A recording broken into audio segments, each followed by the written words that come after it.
राज्य में करवा चौथ भी नहीं रखती कई माताएं। क्यों? अरे मेरा ब्याह हुआ, मेरा पति इतना फल फूल रहा है, उसके लिए मैं भोजन क्यों त्यागूं? मैं तो खूब रज रज के पाऊंगी। इसलिए माताएं पाती हैं। देखो कितना भी आप पाओ, लेकिन जब करवा चौथ के दिन कोई मां, कोई बहन अपने पति के लिए व्रत करती है,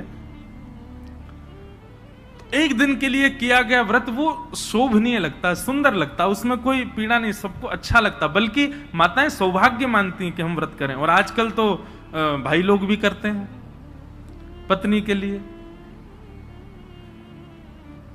अच्छा है, आप लोग ज्यादा एक्सपीरियंस्ड हो, हमको नहीं पता। लेकिन हमारे लिए तो भैया एकादशी जो है ना, हमारे प्रियतम के लिए ये करवा चौथ का व्रत है हमारा। हम अपने श्याम सुंदर रूपी प्रियतम के, अच्छा लोग कहते हैं आयु बढ़ती आदि आदि, जो भी कुछ भी बढ़े ना बढ़े, लेकिन हाँ करवा चौथ का व्रत जब मां करती है तो उसका अपने पति के प्रति प्रेम बढ़ता है। पति को भी लगता है अरे मेरे वजह से बच्चा भूखी प्यासी बैठी सुबह से।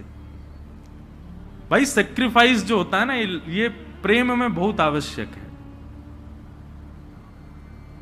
और अन्न जो है ना, ये हमारे प्राणों को धारण करता है। अगर हम उस अन्न के प्रति एक दिन का सेक्रीफाइस करते हैं तो उसमें कौन सी बड़ी बात है। और भाई ऐसे सेक्रीफाइस यदि अगर रोज करो, सब जानते हैं एकादशी कैसी होती है, कुटू की पकौड़ी, कुटू की कचौड़ी, समा के चावल, मखाने की खीर। अगर व्यक्ति एकादशी वाला फलाहार नित्य करने लग जाए तो 7 दिन में 5 किलो वजन बढ़ जाए उसका। आप बाकी के दिन इतना नहीं पाते जितना एकादशी। और एकादशी के दिन तो कई लोगों को वैसे तो 3 बार पाएंगे, नाश्ता, भोजन, रात्रि भोजन। एकादशी के दिन 6 बार पाते हैं। बोले हमारा व्रत और है, बार बार कहते और है इस बात को, व्रत है आज हमारा।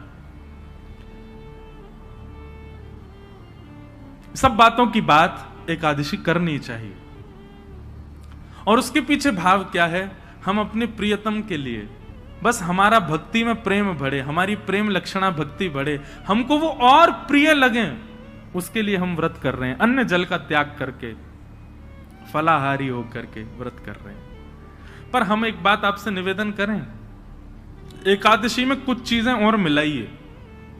व्रत का मतलब क्या होता है? हमने एक पर्टिकुलर वस्तु का त्याग कर दिया। पर एक बात मेरे मन में कभी कभी आती है कि अन्न का त्याग करना कोई बहुत बड़ी बात नहीं है। आजकल के बच्चे सो करके उठते 12 बजे हैं और 12 बजे उठते हैं तो फिर भोजन पानी उनका ऐसे ही अस्त व्यस्त ही रहता है। आजकल के बच्चे एक समय ही भोजन कर लें वही बहुत है। तो भोजन का त्याग करना कोई बहुत बड़ी बात नहीं है। कई लोग बिना भोजन के भी निकल जाते हैं, बिना भोजन के भी रह लेते हैं। ये उस समय बड़ी बात थी जब और साधन नहीं थे, जब हमारे पास में टीवी नहीं था, हमारे पास में फोन नहीं था, इंटरनेट नहीं था, ये सारी आधुनिकताएं नहीं थी। तब मानव का एक ही काम था, काम करो भोजन पाओ, काम करो भोजन पाओ। भोजन ही सब कुछ होता था। उन कालों में उस भोजन को त्यागने के लिए व्रत की विधा बनाई गई। पर आज वास्तव में व्रत उस वस्तु का होना चाहिए जिसके बगैर आप एक क्षण नहीं रह सकते। उस वस्तु का व्रत होना चाहिए। तो कई बातें हैं। एकादशी में 2-3 चीजें जोड़िए। अब आज की तो निकल गई, अगली एकादशी आवे तो जैसे जो आपका अवगुण है, जैसे कई भाई लोगों को, कई लोगों के अंदर अवगुण आ जाता है, कुछ खान पान का अवगुण हो, स्वभाव व्यवहार का अवगुण हो। सब जानते हैं कि मेरे अंदर अवगुण क्या है। मुझे क्रोध बहुत आता है, मुझे इसके प्रति ईर्ष्या होती है, मुझे ऐसा लोभ होता है, मुझे इसके प्रति मोह है। ये जो आपकी दूषितताएं, उनका व्रत कीजिए। सावधानी से सुनो, सब लोग इधर देखो, कथा सुनो। अपनी दूषित वस्तु जिसके बगैर आप एक क्षण नहीं रहते, उसका त्याग कीजिए, तब व्रत माना जाएगा।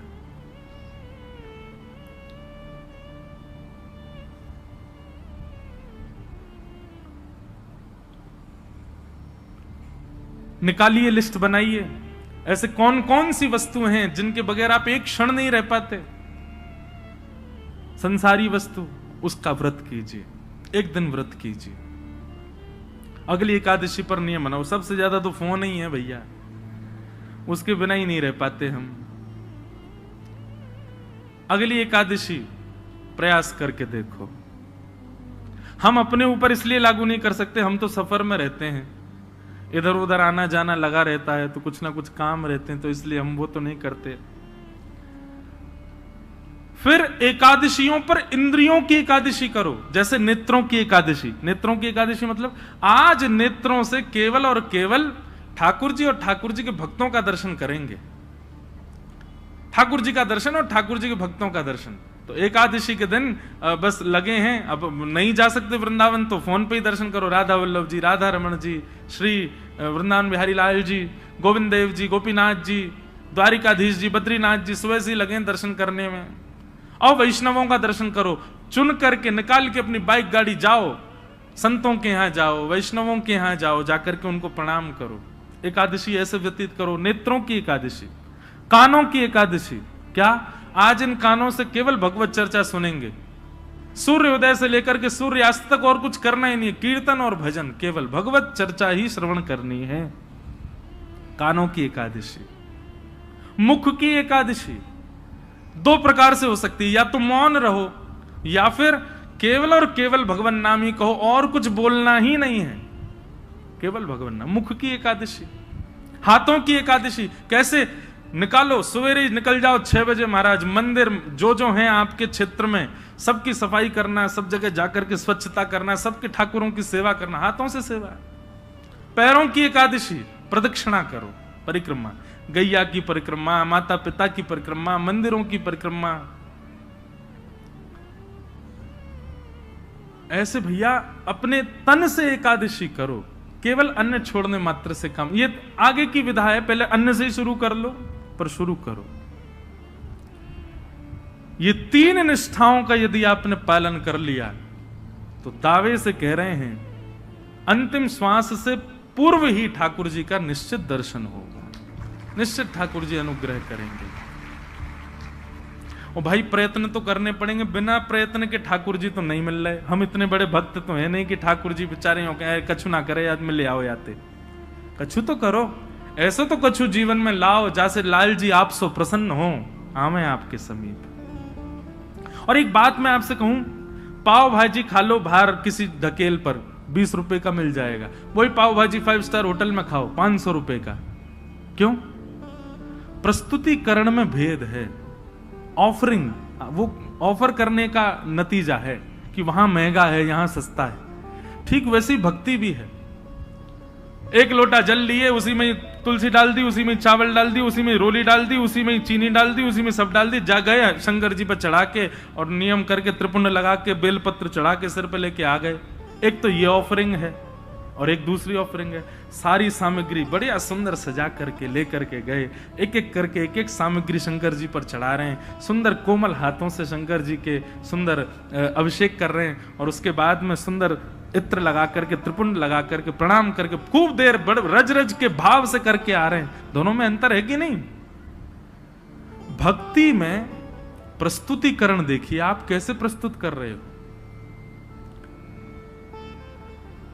केवल करना है ये नहीं, इससे बढ़िया तुम मत ही करो। केवल एकादशी करनी है, हमको अन्न नहीं खाना, लेकिन पूरे नाक में दम कर दिया घर के में, जे बनाओ, भूख लगी है केला लाओ, ये बनाओ, ये करो। ऐसी क्या फायदा? एकादशी एकादशी जैसी दिखनी चाहिए, उसका प्रस्तुतिकरण ऐसा रखो। ये जो भाव हम आपको बता रहे हैं, हम तो 10% बताएंगे, बाकी आपको विचार करने पड़ेंगे। अब अगली एकादशी होगी, उसमें क्या करना चाहिए जिससे ठाकुर जी प्रसन्न हो। क्योंकि एकादशी के दिन ठाकुर जी दोनों नेत्र खोल करके सब पर दृष्टि डाल करके सबकी क्रियाएं चेक करते हैं। एक प्रकार से ये समझ लीजिए, एकादशी अवसर है, 15 दिन में जो आपने किया उससे निवृत्त होने का अवसर है। इसका मतलब ये नहीं कि